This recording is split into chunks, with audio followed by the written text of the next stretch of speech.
trabajando en red, utilizando el apoyo mutuo tanto desde las organizaciones como desde mismo dentro de los colectivos, como nosotras como personas con nuestra gente más cercana, de modo que podamos romper ese individualismo en el que nos ha encorsetado el sistema capitalista y recuperemos nuestra capacidad de acción y de resistencia para poder hacer frente a un enemigo que sí es cierto que está muy bien organizado. I definitely think that one of the demands, well, there was someone actually who said that we shouldn't demand anything because then we acknowledge their power. We should just say that no, we will not pay out the debts. The debts were not made by us. The debts are. So maybe we should do something in that sort, and occupy banks, occupy our workplaces, occupy the harbors. Prevent the system from working in some sense, so that we assert, look, we are the people, it is our sovereignty, it is us in power, and there are women and men and children being hurt by these reforms in the structure. Well, the first thing streaming is very important is because of the transparency. It gives the opportunity to any person in the world to connect with what is happening and to see it with another set of eyes that is not probably corrupted by mass media. Also, this gives the opportunity to create a new way of communication that wasn't in the table, for example, 5 years ago.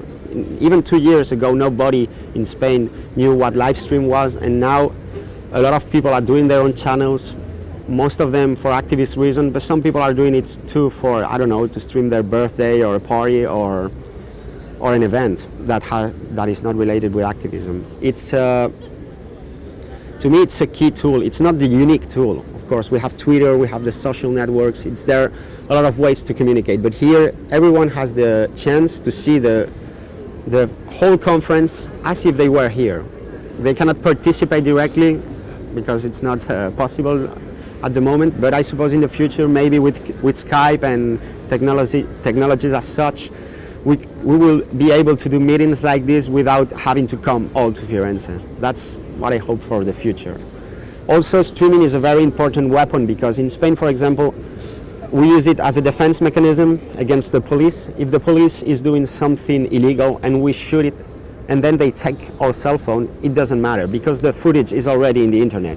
So the footage is saved, and also it's an attack weapon because we use the streamings to call people to come to an action to support. For example, in evictions, especially when an eviction doesn't have enough people, we use this tool to call people to come to the eviction. Sometimes it works and people come, sometimes no, it depends. Well, there's this insistence on horizontality and participation and inclusivity, and all of this is very important. It's coming out of this new wave, new sort of zeitgeist paradigm shift that's happening, and it's very much contrary to the old left and the trade unions and their way of working. It's very hierarchical, it's top down, and we're the opposite of that. And they're about organizations, and we're about people talking to each other and self-organizing. And I think there's enormous potential with the new movements because it's not so set in stone. It's not about taking power or negotiating power with others. It's about building our own power and doing that together in a collective and democratic way. And it's the only way. It's the only way that we're going to have a real movement. I think is important to be doing now is building the alternative world that we want to see. And this is happening already.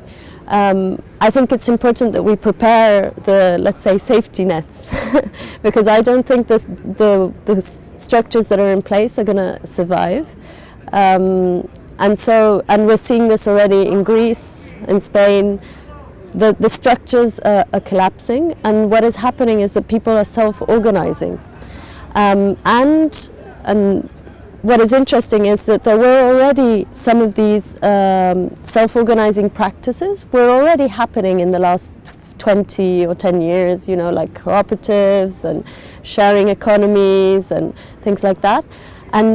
But it was just, you know, certain people that were like, I want to live in a different way from like the main system, out of the system maybe. What is happening now is that for necessity, a lot of people are moving towards these alternative economies, and I think that's very, very interesting. And if we can understand how these economies can work in a better way and be expanded and multiplied and so on, I think for the long term there's a lot of hope.